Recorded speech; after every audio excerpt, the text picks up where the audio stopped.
know, up at 6 up and down on the south side of Fort Worth at 6 a.m. in the morning. That sounds a little rough, but I'll try it. What the hell? Yeah, there's some guys on the 444.1 that go there are big into that I used to listen to when I had to actually drive to work instead of walk to the den. And they were there every week. I think we're starting on YouTube. It's spinning. I'm showing that it's live on YouTube. Okay. Yeah, I'm watching it. I'm showing. Okay. Well, once it comes up here, I gotta mute the volume on mine or we'll get a lot of feedback. That's what I did too. Wayne's making me hungry. I'm sorry. Well, my wife just got back from the store. She's fixing to make us beef stroganoff. Mm. Yeah, yes. Yeah, I want someone that they're not so comfortable. There we go. They're comfortable. We should have some water. We got the Zoom meeting going on? Yeah. Yes, we do. Hey, James. Hey, Blake. Hello. Hello, I'm out at another meeting, but I'm not listening. There you go. And we are live on YouTube now, so. 7 pounds their first week. And so having. Hey, Walt, you're on too. Yes, sir. How you doing? All right, I got him to speak. Travis, $20.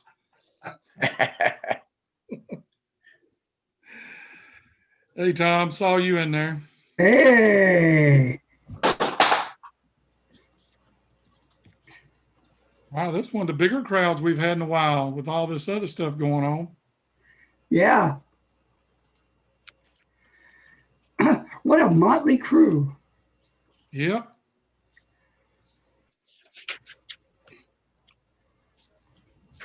I just got home from work. Well, that's a good thing.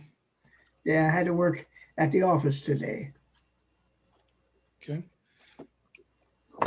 So, William, do you want everybody to log into the chat so you have a record of who's here? Yeah, that'd be great. Helps a lot. There's Bob. I just left him at the sushi place. So everybody, if you will, just go to the chat real quick, put your name, your call sign, and whether you're a member or not, so that William can take a roll and we'll have a record of who all was online tonight. You can't turn it up. And for those of you, if you're on YouTube watching, you can do that in the comments section also.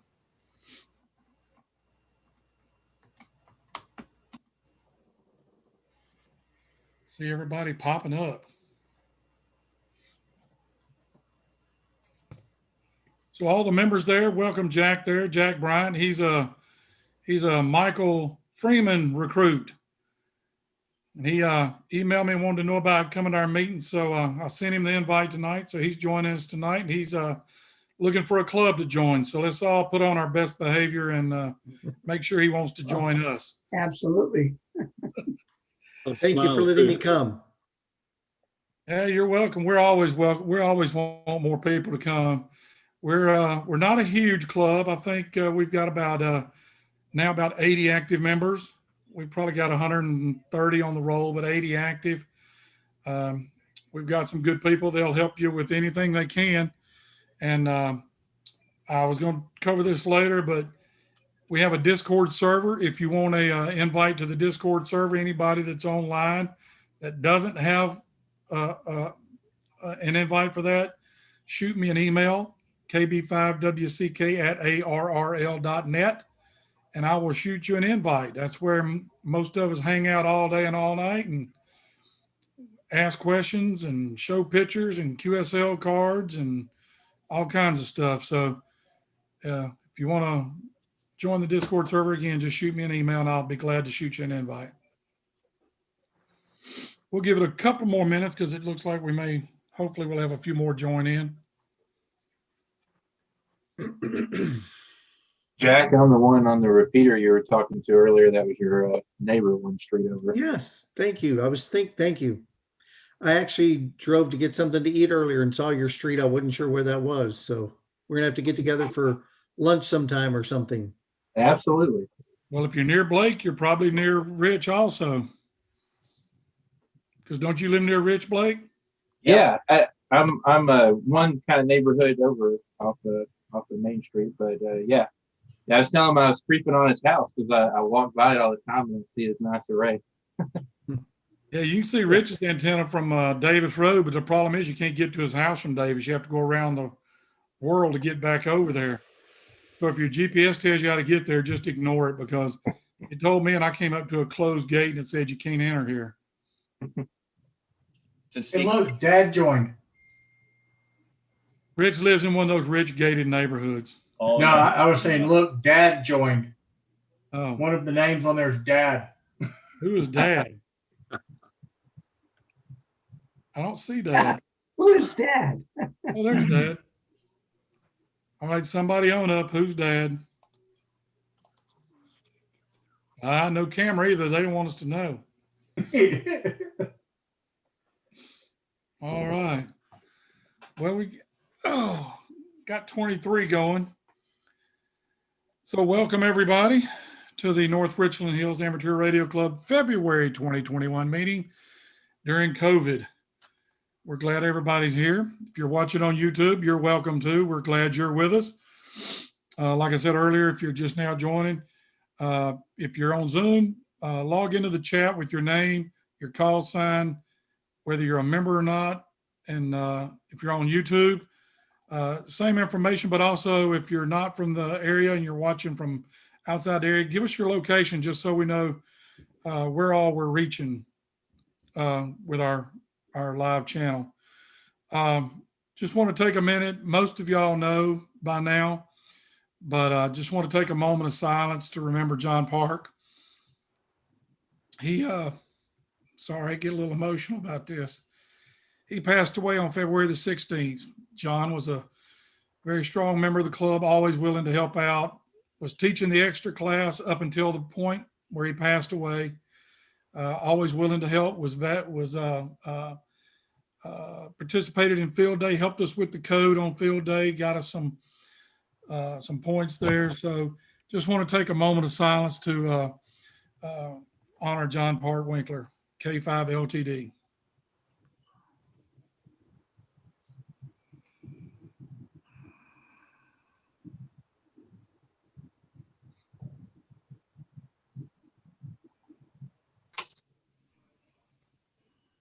All right, thank you all for that. That's again, John Park will be missed mightily here. And since we're talking about silent keys, Rich came up with an idea last week. He emailed me about it, and I think it's a really good idea. We talked about it this weekend on the board meeting, and I think we decided we're going to go ahead and go with it. But we're going to require some help from some of you members that have been here a while. We want to put up a silent key page on our website to honor all the silent keys from our club. So we know about Michelle's son, Russell, and Michelle, our prayers and stuff still go out to you. We know about John Park, and I forgot the other one we talked about the other day that was one of John Park's neighbors. I forgot his name and call sign. N5QL, I think it was Jim.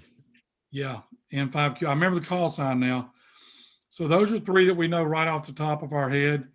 If you know of any silent keys that have died and that were members of the club, you can email me with the subject of silent key page and just put their name and any information you know about them in there. We want to try to do a little bit more than just a name and a call sign. So just a little information about them if you know, that would be great. That would help people to remember and know who's gone before them in the club and help get the club to the point where it's at now. So again, my email is kb5wck@arrl.net. And if you'll put silent key page in the subject or silent key, just something to let me know what it is, I can round those up and group those up, and we'll start working on that page. So the other thing, membership dues are due now. It used to be February to February. I think we just changed it recently to go January to January. So you may be thinking, well, I've got to the end of this month, and we're not going to kick you out of the club or anything, but dues are The dues are due. How you like that? For those of you that are new, it's $20 per membership address. So that's a pretty good deal. If you got 2 or 3 people in your house that are hams, you still pay the same $20, and that'll go from January to January, and that gets you voting rights and all kinds of other things. We've looking right now at the latest report I got from William today. Since last February, we have 12 new members that have never been a member of NRHARC. We've had a number, and I didn't have time to go back and look this up, but we had a number that used to be members and have renewed. I think over the course of the year, last February, we had 58, if I remember right. As of the first of this month, we had 79 active members.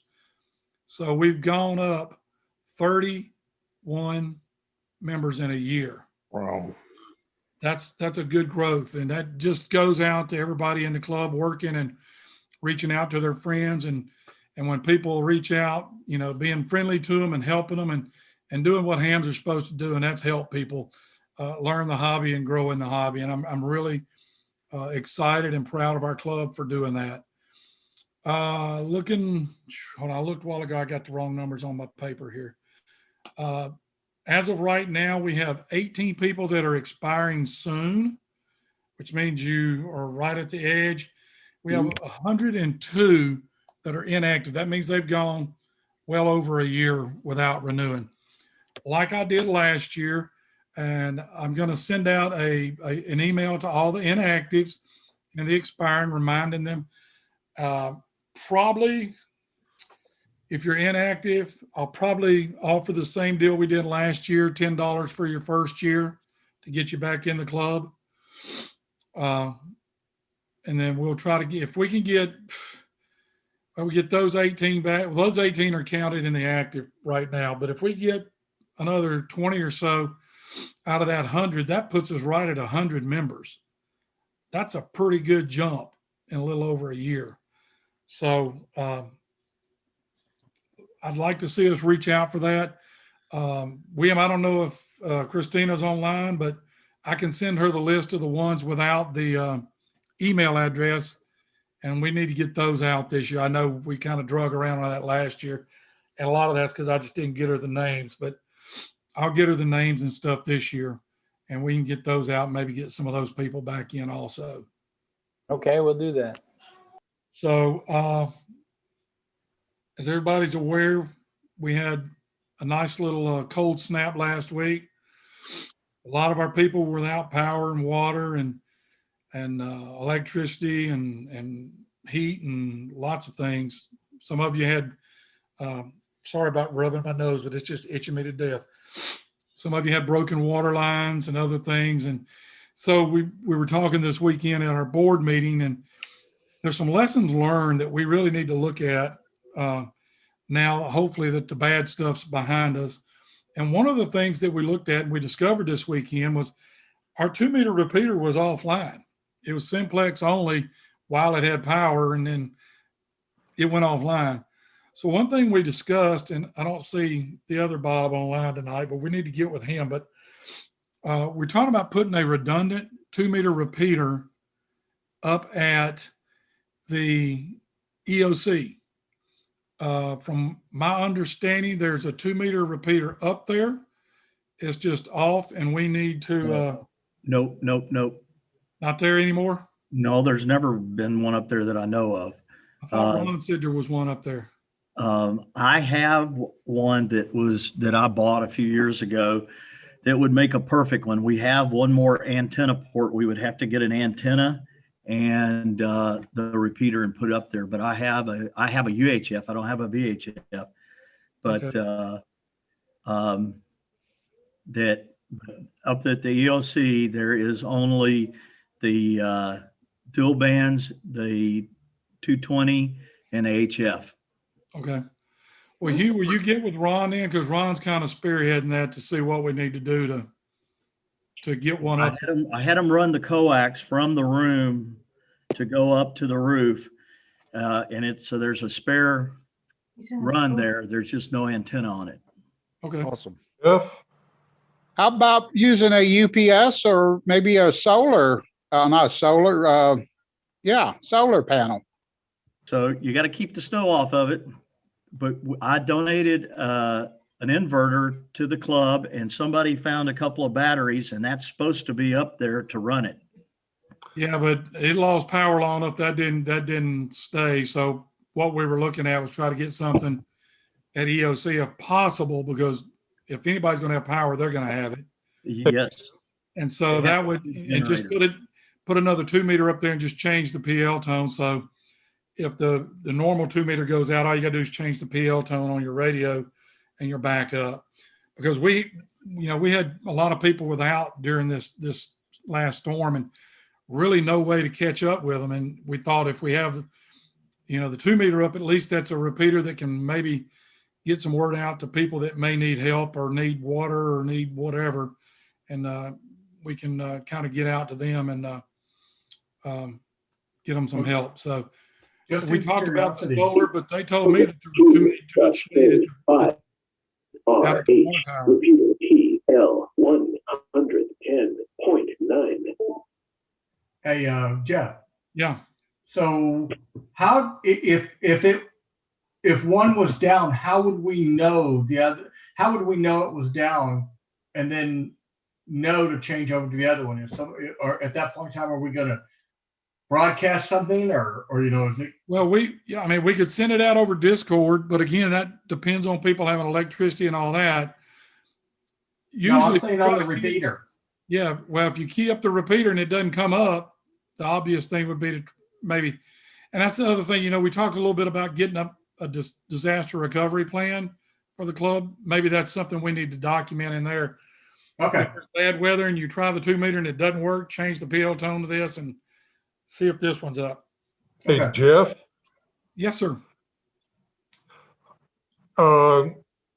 Unless things have changed, I got a Motorola repeater several years ago that was put in the Racy's van as a backup repeater. Now, unless that thing has been moved somewhere, that is a Motorola commercial grade repeater, which should be used. We can use that for spare, put it wherever you want.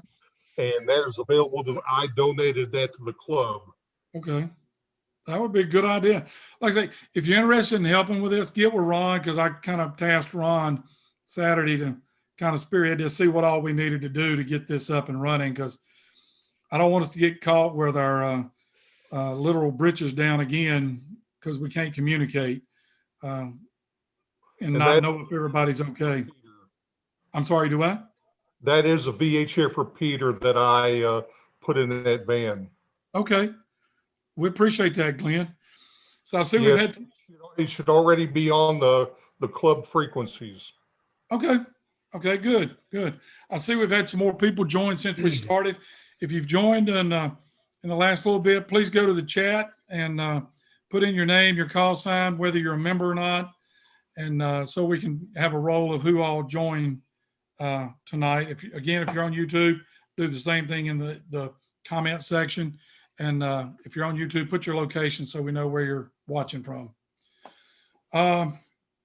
So that's kind of what we talked about. And like I just mentioned to Travis, I'd like to see us come up with some kind of disaster recovery plan also, so that people in the club, if there's bad weather, there's a plan on how to get in touch and everybody understand how to find out if everybody's okay. Speaking of everybody being okay, I'm glad that everybody is okay. And then secondly, we set up a new channel on the Discord server. It's a wellness check channel. So during bad weather, it'd be a good idea if you can check into that. And if you don't see somebody on there, reach out to them. And so we can keep up with our members and make sure that everybody's safe and got whatever they need during times like that. I'm trying to look at my notes. The type is so small I can't hardly see. Remember to reach out to club members that any of us can, there's always going to be somebody in the group that's probably willing to help if you've got some type of a problem in a situation like that, or even in one of a less emergency situation.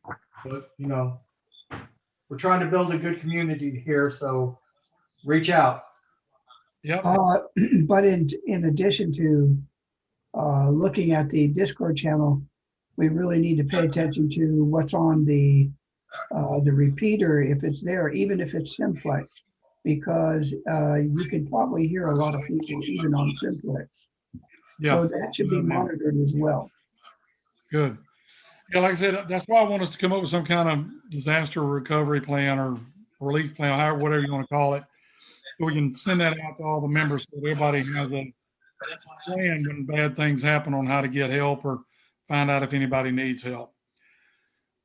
So along that lines, I had Bob set up some document folders on the Ham Club Online. I'm not sure how many of you know, but when you log into Ham Club Online, there's a files section over there. We're going to start putting files over there. The new ham kits over there. Rich's thing on winter field days over there. I put a few ARL things over there, band charts and maps and stuff like that. I'd like to see us keep that area with current documents, whether they're on the website or not, because at least that way, if you can get into there, you can get your documents. But Bob set up several folders for us. So check those out. Everybody should have access to everything except for the board business folder. And that one's limited to board members only. Everything else should be read only for everybody. And you'll see a name out there, and that's the only person that can actually upload to that folder. It's one of the limitations of Ham Club Online. I wish you could do it to a skill, but you can't. It has to be an individual person. So that's where we're kind of heading with that. And speaking of web design, Walt and Tim are working on a new web design for us, or trying to. They're trying to get the information so they can get started. Our web design is a little older. It was created in Front Page, and I don't even know if that's even available anymore. No. No, it's not. But we're looking to go to a WordPress type site, which gives you a lot more control over who can publish, who can read, comment, that kind of stuff. It's a lot neater, a lot easier to maintain. And here's one thing. I don't know if Walt has noticed this yet, but you can actually set it up where you can email a post and it will actually post it from email. Not sure we want to get into that, but there's a lot. It's a really powerful system, and we've found a couple of websites we're looking at. We kind of want to design ours somewhat like, so it's very professional, very clean and neat and organized, and go from there. Just a key in here for a second. I'm Travis. I'm the Tim that he spoke about. Did I say Tim? Yep. Oh, God. I looked up and saw Walt's name, and right beside him was Tim. That's what threw me off. And you notice Walt didn't correct me. He's just going to sit there. That's all right. We're just glad he's here.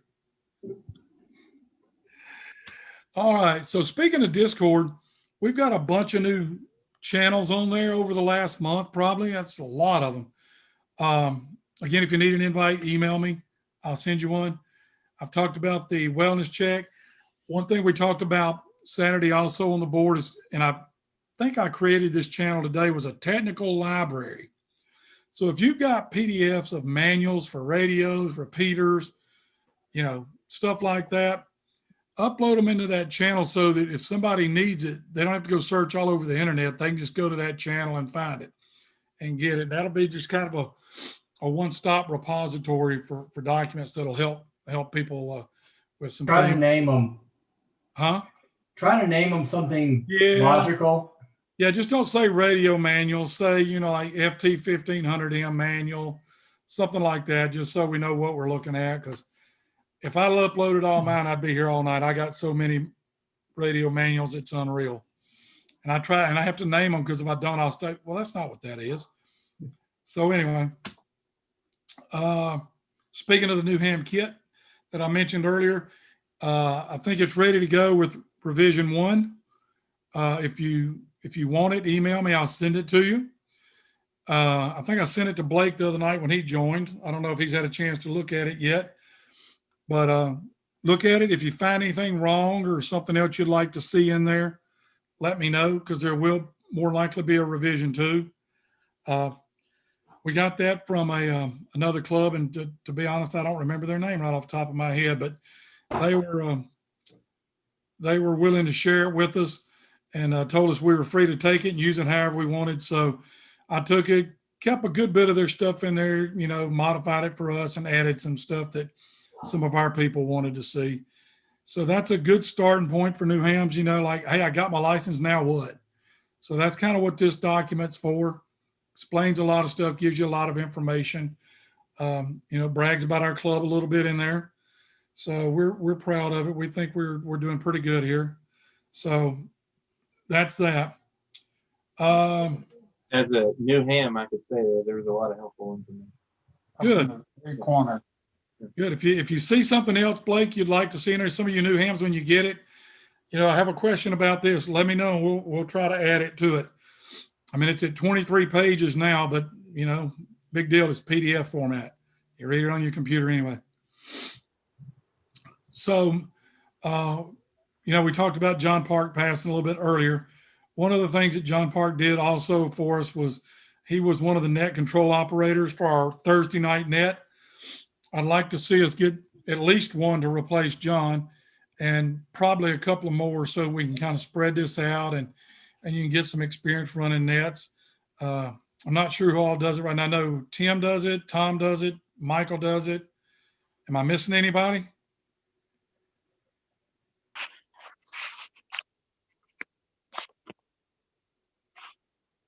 I see Mike, but he's not talking.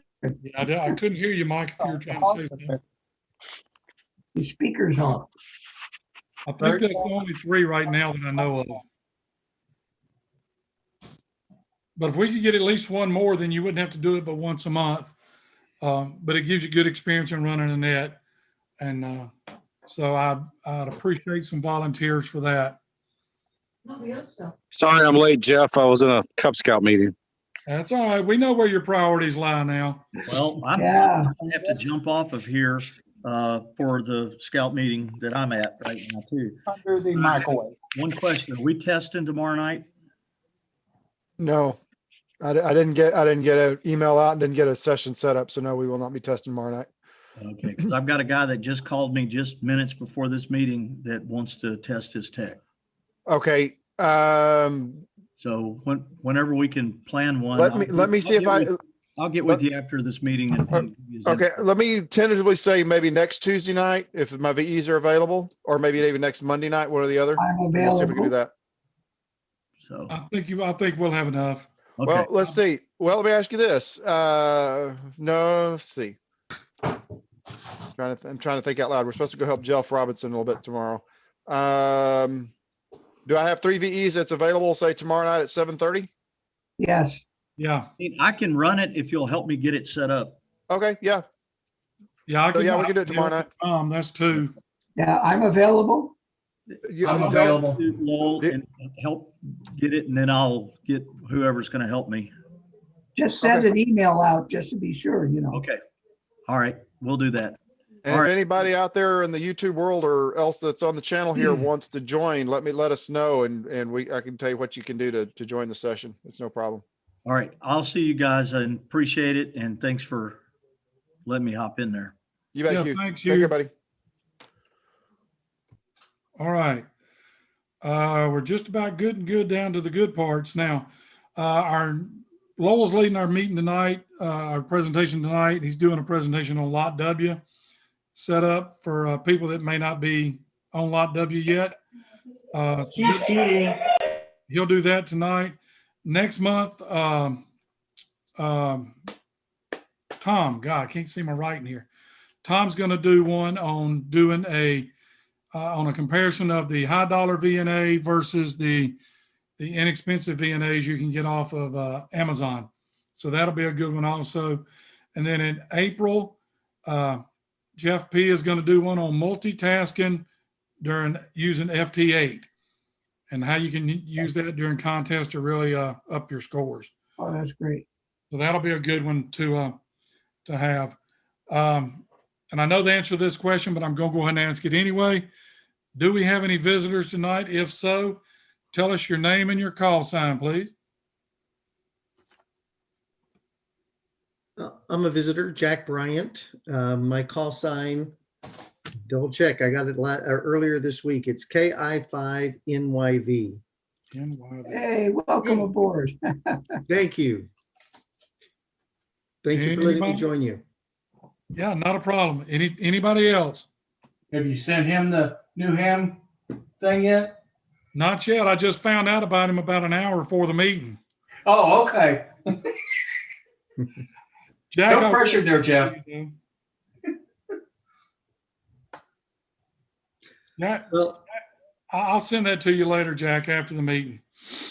Okay. And then I guess while we're talking, is there a link somewhere to join the club? Yes, I will send that to you also. Okay. You can do it through Ham Club online, but I'll send you the instructions on how to do that. Thank you. We'll be glad to have you. And I know that she's on.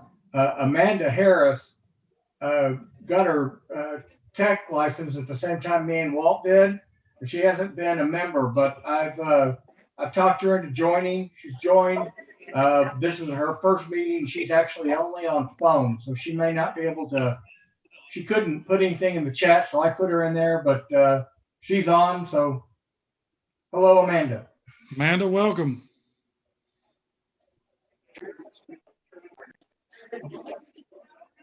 I thought I saw her name pop up. It must have been you, Travis. Yeah, I just typed it in the chat. Okay, good. Excuse me. Any other new members or anybody want to introduce yourself? I see Andy down there. He's a new general who still doesn't even have his call sign yet. He's passed the tech and the general so quick he hadn't even got his call sign yet. Yeah, that's correct. Still waiting. Welcome. I looked earlier today. I didn't see it on there. Yeah, I keep checking a few times a day. Still nothing there. Yep. And there's Ron Davis. He joined not long ago, was it, Ron? Yes, it hadn't been very long ago. Right at the end of the year, when I found out from one of your members about the extra class opportunity, I jumped on that and I really enjoyed that class. Good. And anyway, I've just been a member since the last part of December. Well, good. Welcome. We're glad to have you. Yeah. Yeah, Ron sent me he was on the net Thursday night and asked for a link to Discord, and he's on Discord too also now. Yes, I've really enjoyed the net too. It's been a real help. Good, good.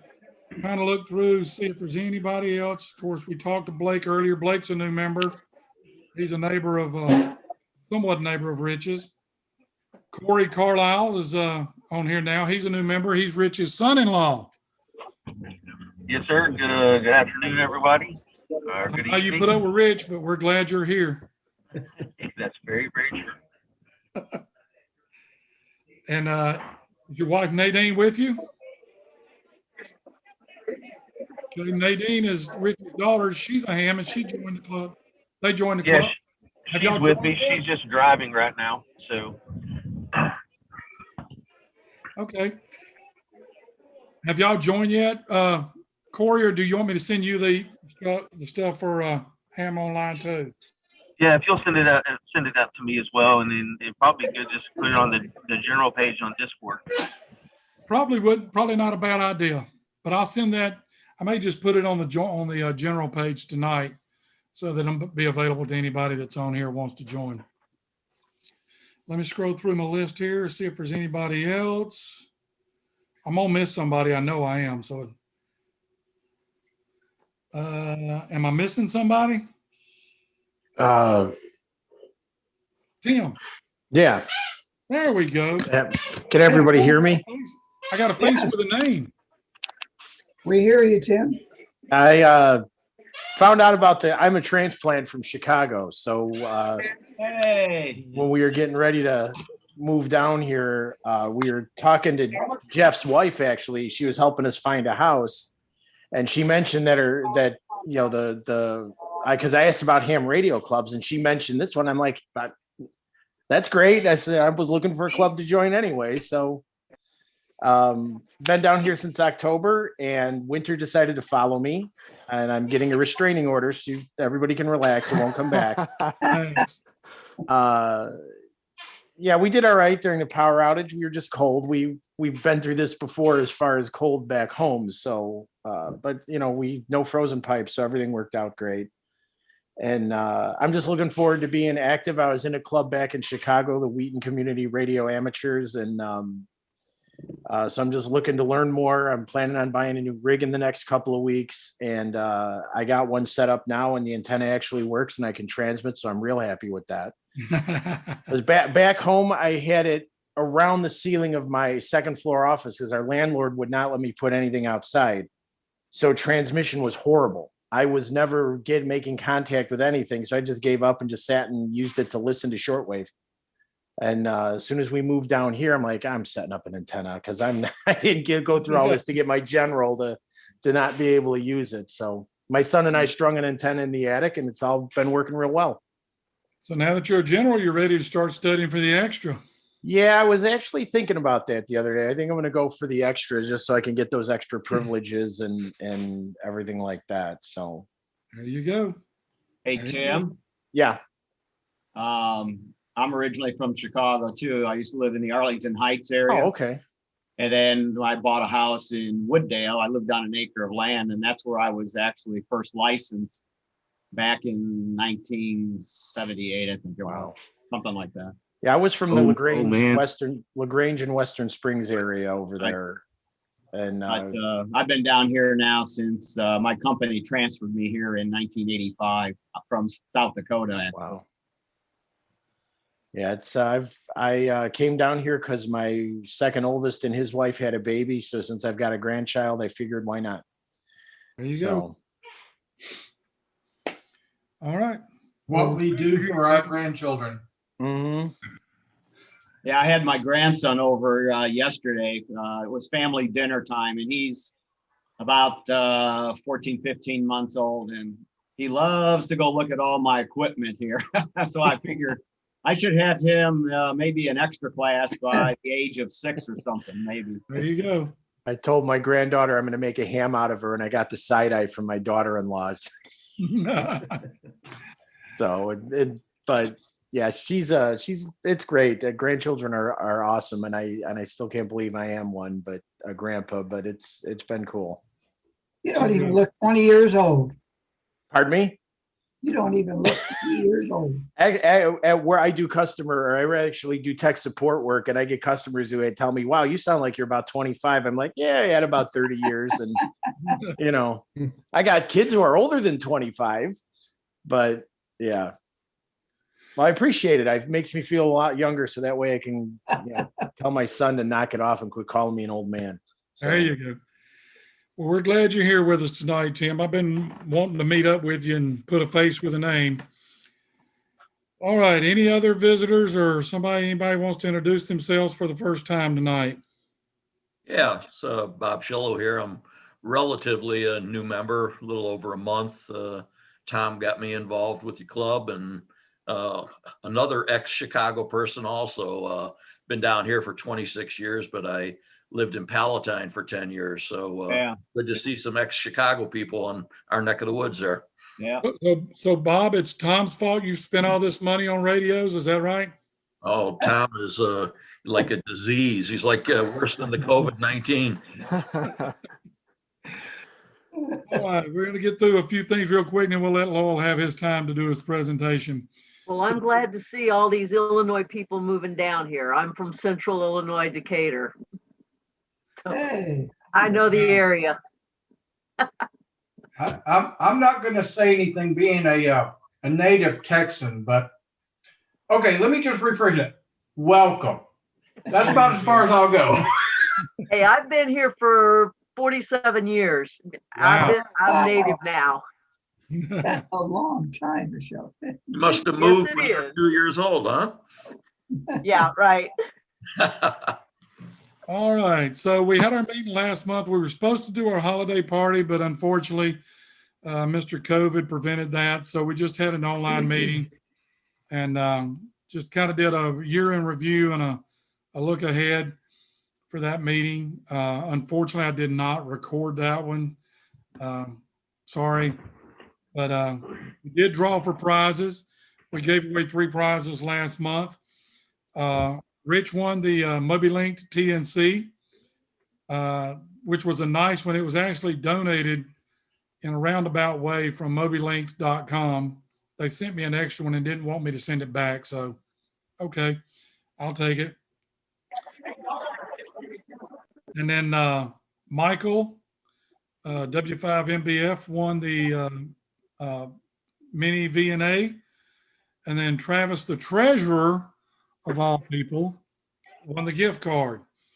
So those were the 3 prizes we gave away last month. We did it a different way. Normally, if you've been a member of the club for a while, you know, we give you tickets, we put them in a bowl, we pull out a ticket, and that's who won.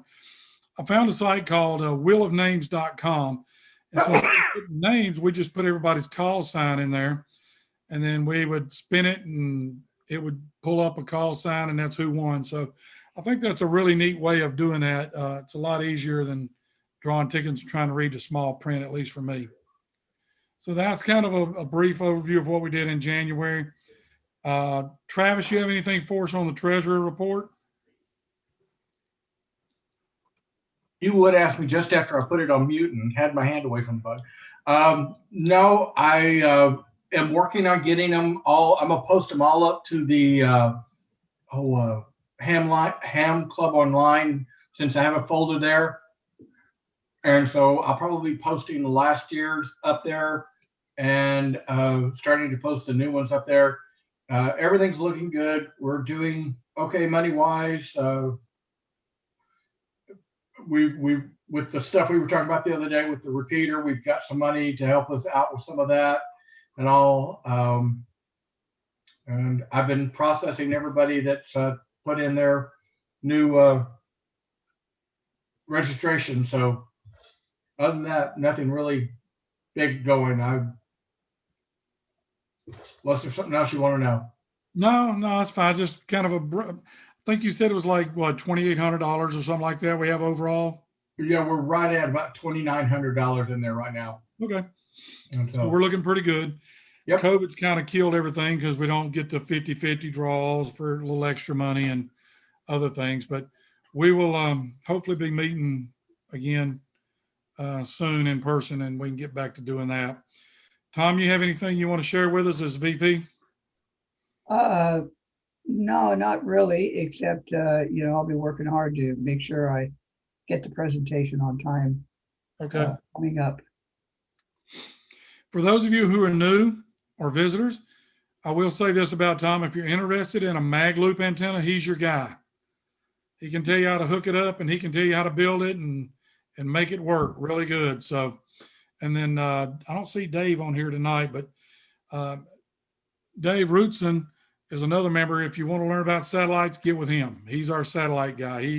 He knows the satellite stuff. Okay, I think that's kind of it as far as announcements. Hey, Jeff. Yeah, go ahead. And just one more time, I'll just repeat it here too. For any of those who might have worked Winter Field Day, we need to get those scores in by March 1st. My outline is on the other website, as Jeff said. If you need help on that, let me know. I think I have everybody. I just don't know whether or not there was other people working the Winter Field Day. So with that being said, let's just make sure you get me a copy of your stats so I can tally them up ahead of time, because otherwise we don't see them until like November or December. So again, if anybody's got questions, just get a hold of me. Okay. Hey, Rich. Yeah. It's John. I submitted my Winter Field Day stuff. Did you needed a copy of that stuff as well? Well, if you go to, did you use N3? I did. Mm-hmm. Just go to the stat sheet at the top tab Okay. and you'll get a blue pop-up screen. Mhm. If you want to, John, just send me a copy of that, or if you want to the Cabrilla file, I don't care. It doesn't matter. Hey, John, all I'm doing is in the past, I just like to tally up the numbers. So we have some information to talk about, about contesting throughout the year, because we'll have other contests coming up, throughout the year that I like to get everybody involved, especially the new guys. It's fun. It's easy. It's a good way to make QSOs. If you're working on various things like work all states or whatever. But and I know Tom's working on his to get it to me too, so I'm aware of that. But I appreciate that, John, if you'd get that to me. Yep, I'll do that when I get back in town. Yeah, no problem. It's just that it's due by March 1st. That's all. Okay. But for you, John, I know you've already posted it, sent it in. That's fine. Just send me a copy. Okay, will do. Thanks, John. Yeah, like Rich said, for those of you that use the N3FJP software, I think it's under View Statistics, and that'll pop up the blue box for you. All right. It's a Any great other software announcement? package. Do I? It's a great software package. It really is. I usually don't promote software a whole lot, but the guy that wrote this, I can't remember his name to save my life. He's got a whole suite. I mean, if you go to his website, he's probably got 50, 75 different login programs. It's $50 for all of them for life. Yeah. That includes all updates and it includes any new software that he writes. That's right. So if he writes a new program, he doesn't charge you for that. It just becomes part of your package. So really nice guy and very helpful on support also. So there's my plug. Amen for that. So yeah, anybody else? Funny, my very first contact on Winter Field Day, and his name is Glenn, was Glenn. I couldn't believe it. Yeah, I worked him like my second or third contact. Yeah. So yeah, he doesn't just write the software. He's out there participating. So very active. Yep. Anything else from the membership before we turn it over to Lowell? Going once? Going twice? All right, Hey, Jeff. Lowell, it's all, yeah. Yeah, it's John. Yeah, I'm going to have to cut out. I've got to go to work in the morning. So I just thought I'd chime in and say hello to everybody before I go get some rack time. Not a problem, John. And hey, this will be recorded up on YouTube if you want to watch it later. You bet. You guys Thanks for take coming, care. man. Stay warm. Y'all too. All right. All right, Lowell, I think it's yours now. All right, let me see if I can get this screen share going again and we'll get started. Oops. Okay, is everybody seeing that on their screen? Yes. Introduction to. Yes. Yep, we Okay. see. See if it's gonna start firing. Okay. First of all, before I jump too far in the presentation, for those of you that may not know and you're going, what in the world is Logbook of the World? Logbook of the World is basically a digital QSL card that is managed by the ARRL. So if you work somebody, say in Germany or Japan or somewhere, you upload, which we'll go through in just a few minutes, your contact information up to LotW. They upload to LotW and you have a match. You have a basically electronic confirmation that you have that contact. It doesn't get rid of necessarily paper QSL cards. No, it doesn't. Me personally, I still love collecting paper QSL cards, but LotW is very quick. And there are some places, especially some DXpeditions and stuff, you can be a year or better out before you can get a card to get a confirmation for them.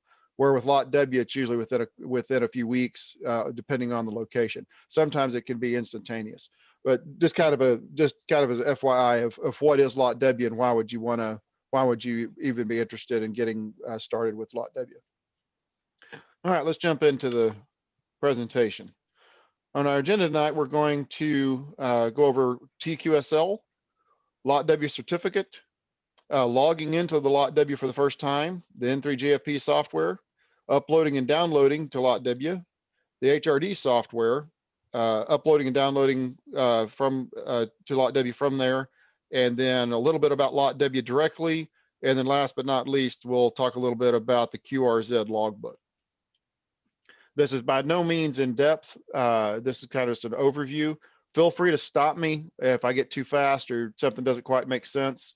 I'll be glad to answer your questions best I can. I'll talk with Jeff, see if we get this presentation maybe put up in the file somewhere out on Club Online or something like that for anybody that might want the links.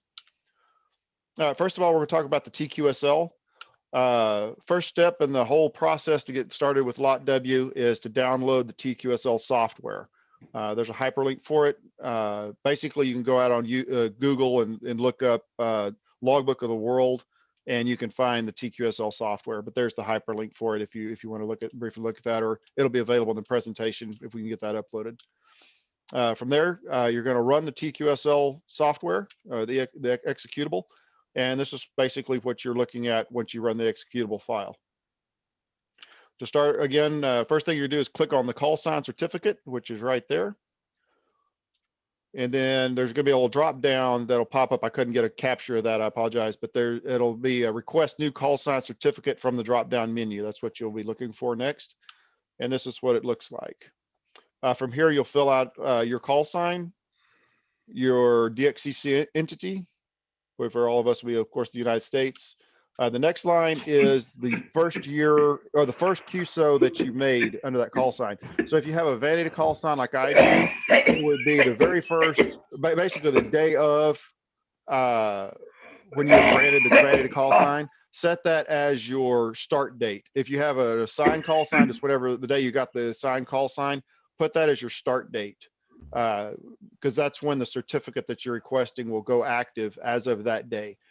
Do not put anything in the last day of your QSO unless that call sign is no longer valid. Just leave that blank and then hit your next button. And then from here, you're going to select what type of call sign you're requesting for. Of course, for us, it's going to be your personal call sign. And then you'll do next. And from here, you'll fill in all the applicable fields, name, city, state, all that good stuff. Once again, you'll do next. Here you'll do an email address. It's important that you get the email address in there properly because that's just where they're going to send all your files and everything to you once they get you set up in the system. Then you'll do next again. This piece right here is not required, and I would highly recommend that you do not use a password here. You can see in the red box right there, if you lose this password, it locks your certificate up, and it's a pain in the rear end to get it unlocked and working. So I recommend, most of us use personal computers. You're not using a business computer. So I would highly, highly, highly recommend do not set a password at this point. Then you'll hit finish. From here, it's going to create a TQ5 file. Probably just name it your current call sign will probably be what it's defaulted to. Just find a place in your file storage on your computer where you can get back to it, wherever you like to save it, and click save. This is what it'll look like. I think I've got it set here. Yeah, you can see that top call sign there has the lock, and then it's got the slash through it. That means you can't do anything with it. You've got the certificate, or you're requested the certificate, but that call sign is currently locked, so you can't send anything to or receive from Lot W at the time. The one right below it, you see that little slash is not there because it's already been activated. From here, you will wait for a postcard in the mail from Lot W. And as Michael, W5MBF can tell you, you will wait, and you will wait, and you will wait, and probably wait some more because it's a paper coming through the mail. I would say if you haven't got the card within about 14 days, go ahead and email the Lot W help desk support at lotw-help@arl.org. Just let them know, hey, I've requested my card, haven't got it. What do we need to do? They're probably going to tell you, we're going to send you another card in the mail, because that's the only way they can confirm you are who you say you are, is to get it to your address that's on your actual amateur radio license. Okay, once you receive the card, hopefully within a week or two, hopefully, this is what you'll receive. That's the front of it. The back of it will have your passwords and everything on that, which obviously won't show that, but Once you get your card, on the back side, there is a one-time use password, and you will go to this specific web address, lotw.awrl.org/lotw/password. This is the one and only time you'll need to use the password off the card and use this particular web address. And from here, you'll use your call sign as the login and the password that's on that card. Once you do that, if you'll see in the yellow down here, it'll say you have successfully entered your password. You receive your certificate as an email attachment within 3 business days. Thankfully, once you get that postcard in the mail, everything else is electronic and usually pretty straightforward and pretty quick. It can take some time on a few things, but getting the postcard is by far the hardest and most time consuming of the whole operation. Okay, once you get the email, this is what it'll look like. It'll show that there's an attachment. It's I think it's a TQ6 file. Yeah, TQ6 file is what they'll send you. You'll need to download that and save it in a file path that you know you can get back to upload into your TQSL software. Okay, now we're back in the TQS software. This time you're going to click on the call sign certificate tab right here. And then you're going to select the locked call sign. So you just click on the one that's got the little slash through the lock key there. And then from here, you're going to click on load call sign certificate. That's going to bring you up. Basically, it sends you on a file path to select the TQ6 file that you just downloaded from your emails. Once you do that, it's going to, you'll see that there's the call sign that just got loaded, the certificate there on the bottom. And now you'll notice that call sign, that little red slash through it is now gone. So basically all those steps, what that's doing is validating you are who you say you are, and you are authorized now to submit logs to Logbook of the World and receive logs from Logbook of the World. It's basically like a digital signature, for lack of a better term. Okay, from here you need to set up a station location. All this again is in the TQSL software. So you'll click on the station location tab, and then you're going to click on create a new station location, which is a little house there on the right. From here, you're going to fill out all the fields, call sign, your grid square, and then there's a couple of pages here, state, county. And some of the stuff is required. Some of the stuff is just there. If you want to fill it out, you can. Once you get to this screen, if you have multiple call signs, you see I have in here, one's for me and one's for my wife. You'll just select whichever call sign you're loading the information for, highlight it, and then click on finish. And then that'll bring you back here, and then you'll have your station location created. Pardon me. At this point, you can go ahead and go to this other Logbook of the World website. This is the one you'll access going forward. The other one is just that one-time use that's off of the QSL, or off that card you receive from LotW. Every other time you log in, you'll want to use this web address. First time you log in, you're going to need your username and call as your call sign, and you'll need to click on the forgot password because you don't have a password. So you just click on forgot it, and they will send you an email within a few minutes with your password.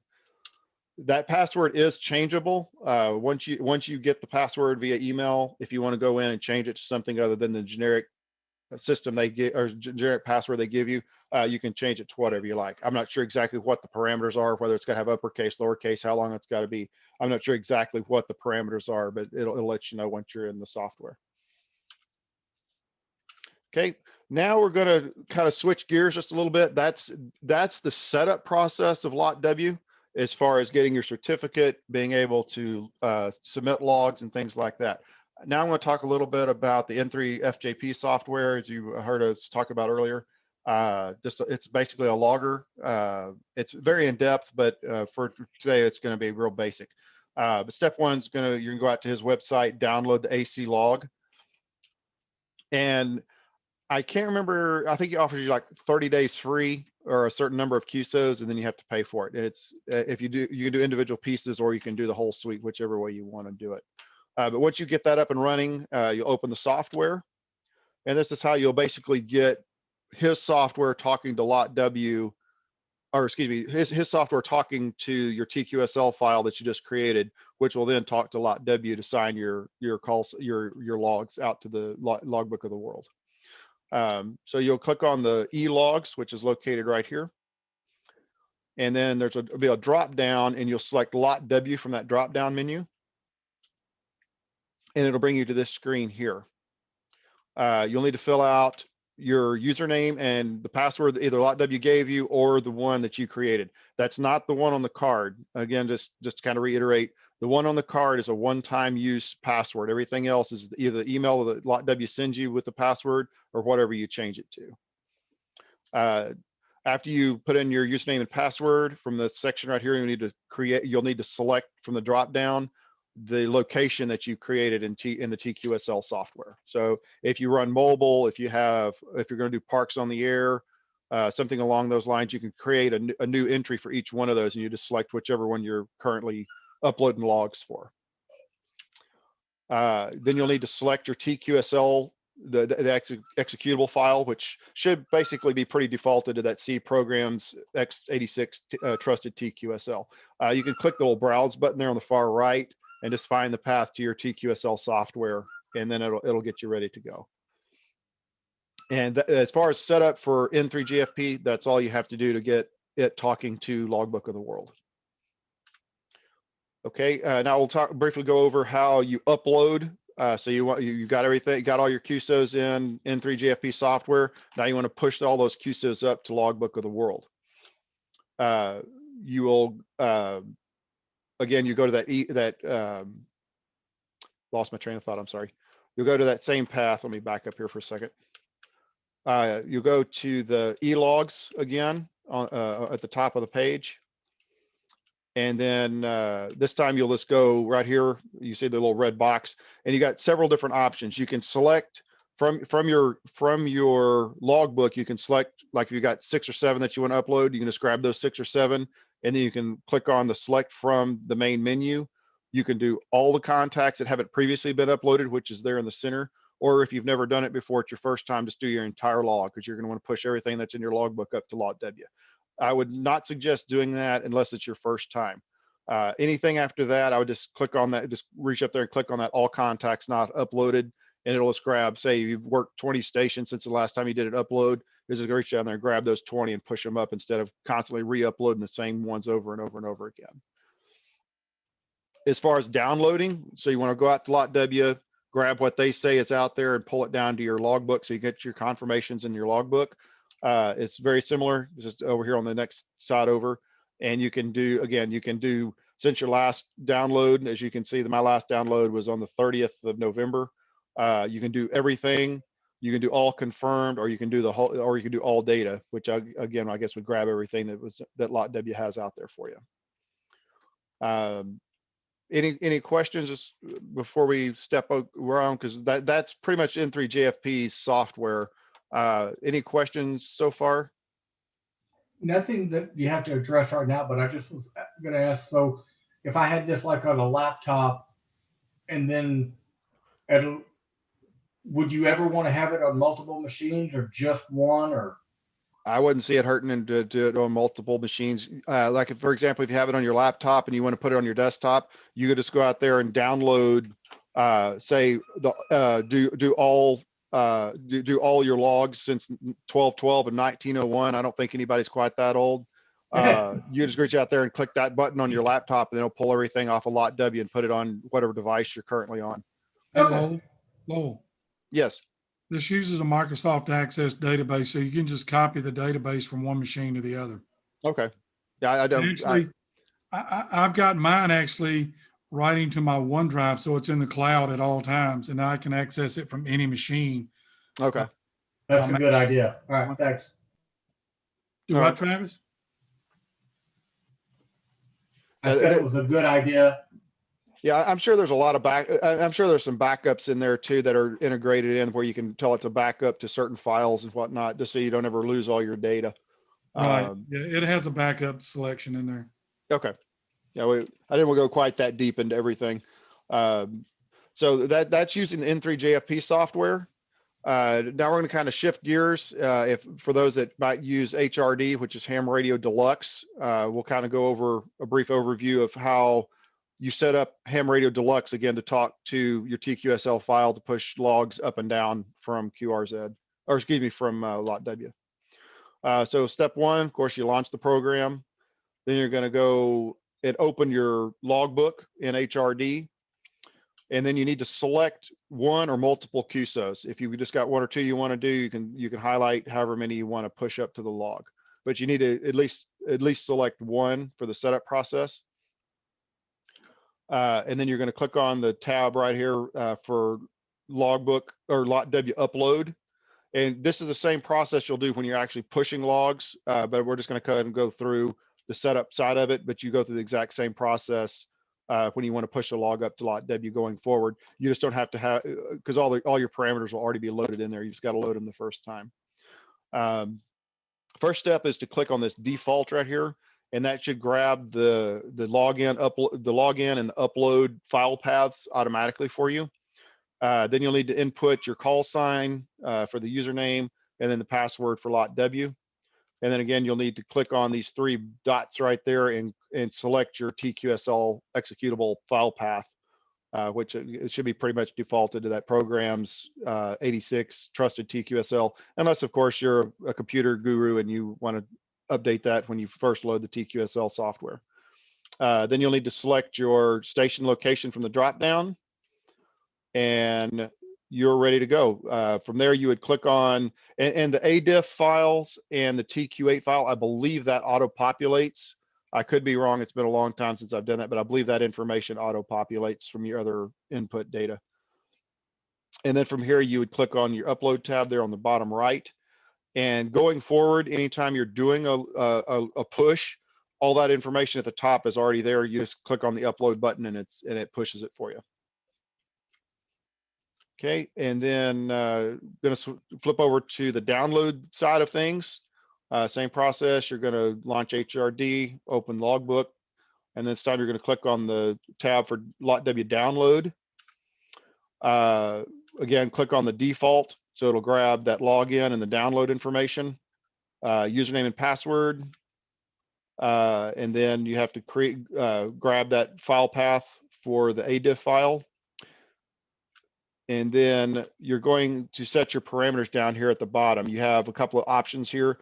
You can say, since your last download, which is there at the top, you can go onto your calendar and go back to whatever date you want to pull a file from, and then just click on the download at the bottom. And that'll update your logbook based on what LOTW has in its records. All right, from here, we're going to switch over to actually looking at the logbook of the world software. Again, that's that same secondary URL we talked about that you'll go to going forward. This time you use your call sign and the password that you received via email or that you changed your password to. And then you'll click on login. This is once you get into login, if you look up here at the top right, of course, that number has changed quite a bit since I've done this presentation originally. But the top number you see, it says you have 1896 QSO records, and then at the bottom it says you have 928 QSL records. What that is the top number is the number of contacts that I have pushed up to LOTW. The bottom one is where somebody has got to confirm and it's a match, and those are the ones that are actually, say I contact Jeff, he pushes his log to LOTW, I push my log and it's a confirm. It switches it from just a QSO to a QSL. So the reason there's that offset is either I loaded something wrong, or a lot of times the other person on the other end does not use LOTW, and I pushed the log up, and since they never pushed the log up, then I don't have it confirmed in LOTW. A few things you can do is there's some searches and different things you can do in here. If you click on your QSOs, it will bring up this search screen, and you can set all sorts of kind of parameters. You can put in just a specific call sign there on the top. If you have multiple call signs, you can select which call sign you might have used. Again, if you're mobile or you're portable, or if you're like me and you've changed your call sign a couple of times, you can go out there and look at old call signs that you've used previously. You can set a starting date, modes, and just a whole plethora of different search options that you can to look up call signs and QSOs in. from there, you just hit, let me back up one, you hit submit there on the right-hand side, and it'll bring up whatever information you inputted. Just use that as kind of as an example. If you look over on the right-hand side where it says QSL and it's got a blue, and of course the country or the state or whatever you've worked, that's the one that's been confirmed, and it's got all your information. It's got your call sign, their call sign, the date the QSO took place, band, mode, frequency, all that stuff comes out of your logbook and pushes into logbook of the world. If you see any over there that doesn't have anything, it's just a blank line under QSL. It just means it hasn't been confirmed yet. If you want to look up a call sign, like you want to say, hey, does Bill use logbook of the world? You can click on the call sign there on the tab at the top, excuse me, find call sign, and then type in their call sign in the search field. And if you see this, you don't want to see that, especially on somebody from, I think that guy's probably from Alaska. NL7IB, it says no log found. That means they haven't ever pushed a log to lot W, which more times than not means they just don't use it, which is a bummer. It's when you're looking for awards, worked all states, triple play, DXCC, it is so easy to have it on lot W because you can just click a couple of buttons, pay your fee for your certificate, and they mail it to you. They don't have to see a single paper QSL card at all. Everything's electronic. All right, now we're going to switch over to the QRZ logbook. I'm sure most of y'all have at least heard of QRZ.com, where you can go out and look people's call signs up, see where they're located, get a little blog about their setup, what kind of radios they're using, things like that. You can also send and receive to and from lot W through QRZ. So we're quickly run through the setup of getting that going. All right, first thing you're going to do is go back over to your TQSL software. You're going to click on your call sign certificates tab, and then you're going to select the call sign that you want to create a certificate for. And then you're going to click right here on the call sign certificate file path, and there's an option to save this certificate to a file, and that's what you have to do. You have to export that file over to QRZ so it can talk to the system like it needs to. After you click on save, of course you'll select a file location wherever you would like it to go, and then you'll get this pop up here. Again, I would suggest don't use a password, especially if it's a personal computer. It just makes the process a whole lot more complicated, and you run a very high risk of locking out that certificate and causing yourself a lot of headaches. If you don't believe me, talk to Michael, W5MBF. He and I ran round and round and round with getting some certificates unlocked that inadvertently got locked for him. After you do that, you just click on OK. And now we're going to actually go to the QRZ website from here. Of course, you have to log in under your call sign, click on settings. And then it's going to bring up, this is a screen after you click on settings that it's going to bring up, and you're going to go to the logbook of the world setup. There's some other stuff I didn't quite snip it when I was making these cuts out of here, but what you're looking for the very first time is that lot W setup. Again, after you click on setup, you'll see this here. You're going to click up setup again, and then you'll put in your lot W username, which will be your password. And then you're going to use this choose a file to pick out that TQ6 or that P12 file that you just created in the TQSL software. From there, you'll click on save, and it'll bring you back. This is your kind of your home screen when you first click on settings. And now to export, where you're going to send your log from QRZ up to lot W, you click on the export and send to lot W tab, and it'll bring this up. This is if you create a password on that previous screen where I said it's better not to, you have to put in that certificate password every time you want to upload a logbook of the world from QRZ. Otherwise, you just simply click on the green export to lot W if you did not set up a password, which is highly recommended. Do note, though, in order to send logs from QRZ to logbook of the world doing an export, You do have to be at least an XML subscriber to LotW. They don't, or excuse me, to QRZ. They do not allow you to export as on a free account. You can download from LotW into QRZ, but you cannot push from QRZ up to LotW. Unless you, again, you have at least the XML subscriber. And at the time I made this presentation, it was $30 a year. Now, if you want to do a download, like you want to go out to LotW and pull everything down to your logbook that's on QRZ, again, under settings, you'll click on the download tab. This time you'll put your logbook of the world password. Again, this is the one that it was either emailed to you or that you changed your password to in LotW. Then of course, click OK, and that'll pull your files down from LotW. Depending, after you do the download, go ahead and click on the refresh up there on the top right. Depending on how busy the servers are, it can take up to 24 hours for your logbook to upload. I haven't seen it do that in a long while. It seems like it's gotten a lot better, but do know that it can take a little bit of time for everything to show up. Show you a couple of things here. This particular QSO, as of when I took that screenshot, if you look there on the far right, you see that little square there is blank. That's a QSO that I pushed up, but it's showing it is not confirmed as of the time I made the, thankfully it's confirmed later, but just as the time I made this presentation, it was not. So the next one down, if you look here, that one is confirmed. That was a station in Japan. The yellow star means that it's confirmed just on QRZ's webpage. If you see, it's hard, it might be a little hard to see, but there's a little light green circle around the star. If you get that green circle around the star, that means that that is confirmed via LotW. So that's the difference between just the star and then one with the circle around it. I think, yep, that is it. I know that hopefully that wasn't too terribly fast, but I didn't want to drag it out either, since it's more of a click by click, step by step presentation.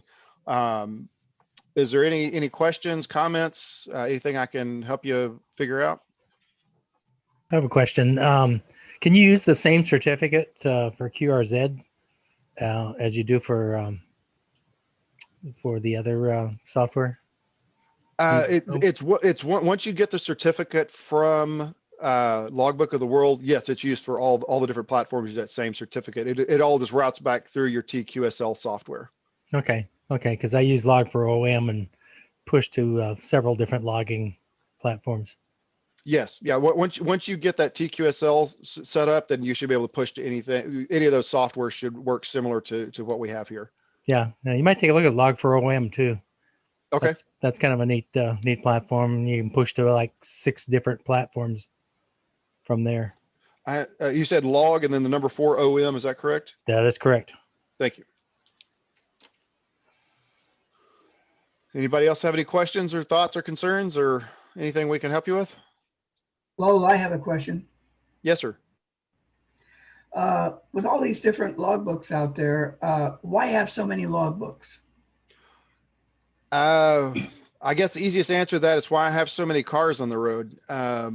Everybody, I guess, wants their hand in the pie. But if you want to get awards like your DXCC and your Worked All States and things like that that are hosted or sponsored, I guess I should say, by the ARRL, Logbook of the World is the only thing that they, other than paper QSLs, Logbook of the World is the only thing they accept. They don't accept EQSL. They don't accept any of the Japanese versions of an online logger. They only accept Logbook of the World. So I'd say that's why it's probably the most. Now, as far as which software you use, that's totally up to you. As far as if you use HRD or N3 FJP, or you use DX Lab Suite or Log4OM, that's a personal preference. Okay, makes sense. So I'm still kind of learning all of the etiquette and what to do with the art. So is because I like plugging in. Obviously right now I'm just a tech, so I'm kind of limited to my my reach. Although I feel like I'm cheating when I use Echo Link here. That's all right.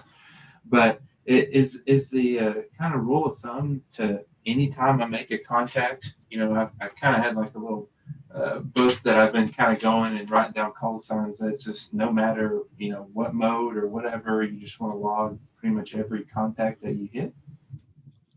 I would say that's again, a personal thing. I mean, if you want to get technical, you're supposed to log everything per the FCC in case they ever wanted to look at your logs and see what you've been doing or not doing.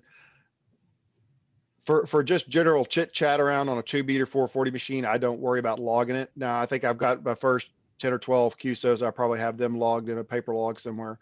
But when when driving home from work and you're chatting with the same 4 or 5 guys and gals on the way home from work every day, I'm not going to log that. It's just, that's more just rag chewing, so it's not a big deal.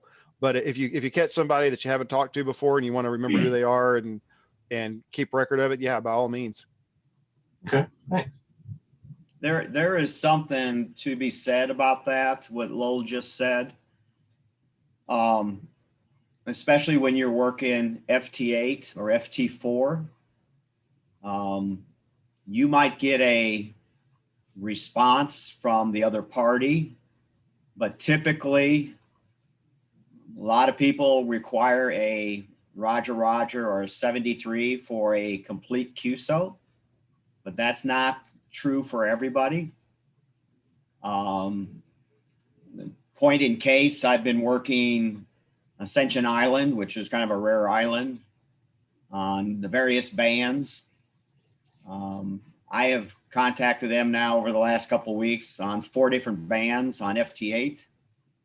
When I went over to the website in Club Log, it said that I actually had contacted them 4 times, not 2 times. Well, the problem with that is I did not log the other 2 QSOs because I never received a 73 or a Roger Roger. That meant that I literally had to go to the people that are hosting the Ascension Island expedition and requested them to send me the frequency and the time. And in a lot of cases, people won't do that. But he was gracious enough to send it to me. So now that way I could confirm those QSOs. So there's a lot of people that will say, log it and worry about it later. Only reason is because that way you have the frequency and the time. You can always dispute it later on, but if you don't keep that information, then it gets kind of tough trying to recover it. And something else I'll say as well, and Rich, I'm sure can attest to this. It gets frustrating when you, especially if you're working a station that meant otherwise a country or a place that might be otherwise hard to get. You finally get them, you push a log to lot W and they won't push a log. So even if you don't necessarily want the log for your own benefit and your own award tracking, there could be somebody on the other side. For example, right now I'm working on my triple play award, which is you work all 50 states on 3 different modes, 1 sideband, 1 digital mode, and then also CW. I'm missing 2 states on CW.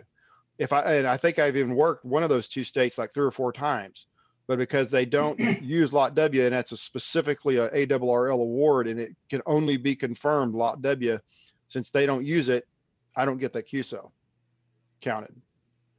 So again, even if it's not necessarily for your benefit, it might be for the benefit of the other guy at the other end looking for that particular contact that he's trying to get an award or something for. Oh, I appreciate that. Absolutely. Anybody else?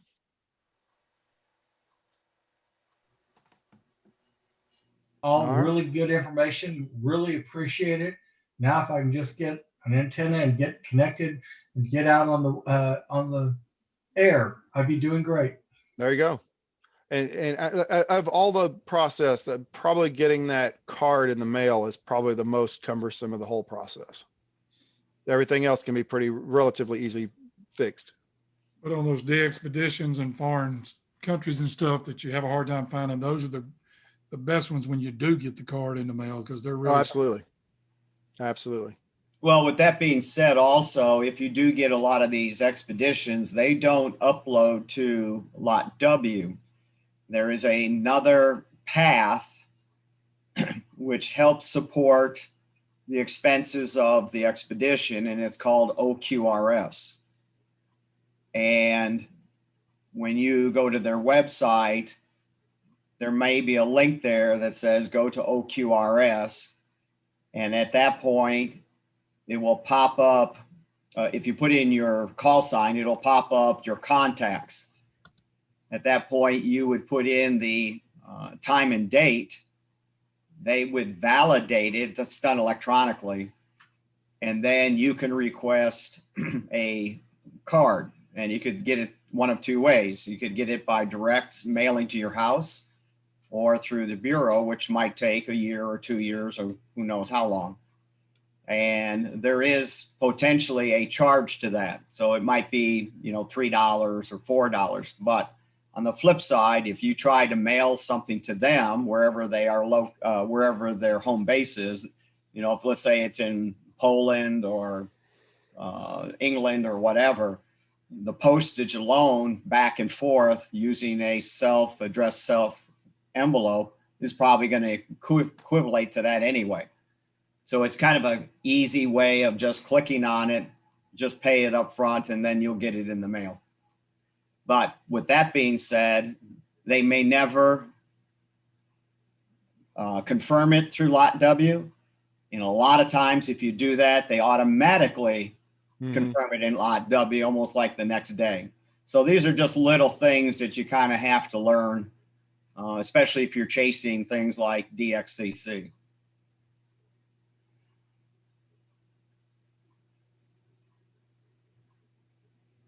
Anybody else?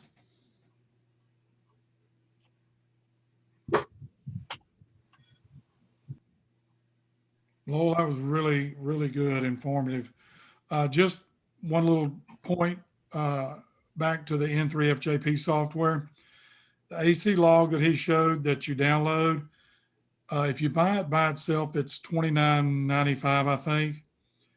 Or you can spend $49.95, like I said, and get everything that he's written up to this point and will write in the future. So when you look at it that way, I'm gonna spend 30. Why not just spend an extra 20 and get everything? Then he does not only ARRL contest, he does CQ contest. He does a lot of. If you just go to the website and look, there's a ton of software out there to be downloaded. I forgot, he gave a number the other day in the support email group, and I forgot what it was, but it's an astronomical number, and it's amazing. And he updates them when the rules change. He automatically updates those. And when the country files are updated, there's also a link where you can download the latest and greatest country files also, so that everything matches up when you turn it in. So, all right, anything else? Because my beef stroganoff is waiting on me. Hey, I've got one quick comment. Okay. There is, we do FT8, we do FT4, we do a lot of that, and that's a lot of fun. I started out in it many years ago, but recently I've begun to get interested in slow scan TV again. Now, in the past, slow scan TV was with some programs that simply just took forever and took a lot of bandwidth. And so there's still some of those out there. But there's a new kid on the block that just came. You guys might want to look up and see, also go on YouTube and see some of the presentations. It's called EasyPal. Okay. And it's a slow scan TV. It's got a 6 kilohertz bandwidth. And the images that you get after you communicate with the other person is almost 1024 by 768, almost perfect. They have algorithms in there working, and it is good for the long haul. I've heard people be able to work others on the other side of the globe with it. It takes about 60 seconds to download a picture, but these pictures are extreme. Any other program, and I ran across it a few weeks ago and been studying it. So I just thought I'd pass that out. Anybody want to go look at that? Start out by Googling it or YouTube and put EasyPal in there, and you'll be amazed at what it'll do. Might be something else for us to come with. Okay, Tom. Hey, if you've got a link, throw it in the software channel on Discord. All right, I'll do that. That way it'll be there for everybody. All right. Anybody else? As far as digital modes go, and I've heard a lot about them, and as technically savvy as I'm supposed to be, I've never even considered them, mainly because I don't think my radio is capable of it. I probably a discussion for another time, but what is the best, what kind of radio do you even need for that? I've got an ICOM 746 Pro, but I can't in any way, shape, or form, at least as far as I can tell, hook that, get that connected to my computer. There's probably a cable out there for it somewhere. You have a serial port on the back or a cat port on the back? You know what? I have to break out the owner's manual and look, because I know I think there's a serial port on the back, but my current computer, I would probably need either a serial to USB adapter, if there is such a thing, or because my PC doesn't have a serial port on it. I know for a fact my Mac doesn't. So I'm just actually still getting my feet wet making contacts. I've been a ham for 5 years, and my first contact was made after I moved down here because of my poor antenna setup back in Chicago. So I'm working on getting the logs to work for me and everything like that. But I'm planning on buying a new rig, and I want the Yaesu FT991A. Is there a better choice than that? Because everybody talks about the ICOM 7300. I don't know if I'm all that excited about that one. You're wrong. Your mind wrong. Yeah, but I like the whole shack in the box option with the Yaesu. This is the whole shack in the box, except for 440, 2 meters and 70 centimeters. I don't know. I got to do some more looking around. I've always wanted a TS2000, but those are a little dated as well. So they're still good radios, though. Oh, I know. I just like the way it looks with all the buttons and stuff on it. You and I are a lot alike. I had a TS2000, and I had to sell it to move to Texas when I lost my job in Mississippi, and I still want one. There was a chat on Discord. I don't remember which channel it was on, but they were talking about the 991A, the 7300, some of the other things. I think Andy may have been asking those questions last week, earlier this week, and there was a discussion on there. So you may want to get on there and then ask any questions that you've got. Yeah. Somebody on there may have some knowledge of it or point you in the right direction. I'm planning on getting the radio in probably the next 2 weeks or so, because I've been thinking about, just planning for it for a while now. And always wanted the TS2000, and then I can't find one for under $1,200. So I'm just kind of like, I don't know, because everywhere I look, they are used TS2000s are going for $1,100, $1,200. And I find that hard to believe, but Well, they're good radios. They're still strong radios. Mm-hmm. Brian, one of our members, he's not on tonight. That's what he's got. It's a TS2000. He loves it. Like I say, I had one. I loved it. But yeah, the 7300 is a good radio. I used it a couple of years ago at Field Day. I think I used Tom's. Mm-hmm. He left it up there overnight for us to use. Really like that radio. If I wasn't going to get a TS2000, I would seriously consider that one. But again, a lot of it is personal preference. What do you want to do with it? Exactly. And what are you looking for in the radio? And the other question I got is kind of a technical thing because I want to get an antenna analyzer, and I've been looking at that Nano VNA that's on everybody talks about on the Facebook groups and is on Amazon.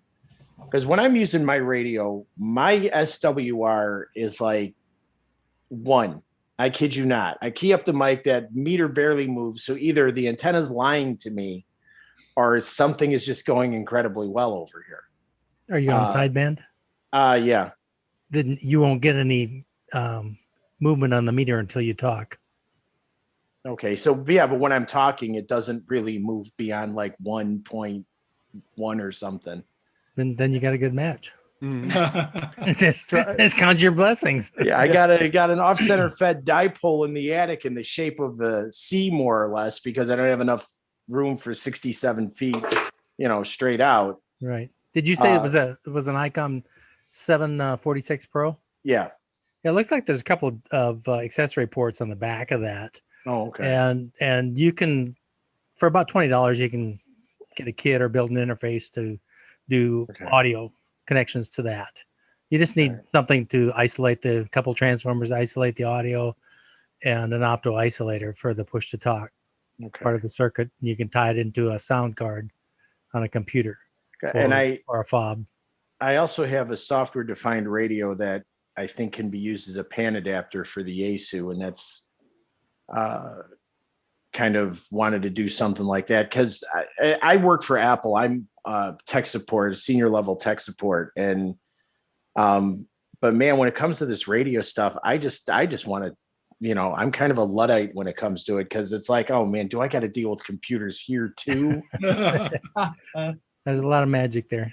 Oh, I know. And for me, it all started when I was a kid with my dad's old shortwave, and I'd always wanted to be a ham from that age.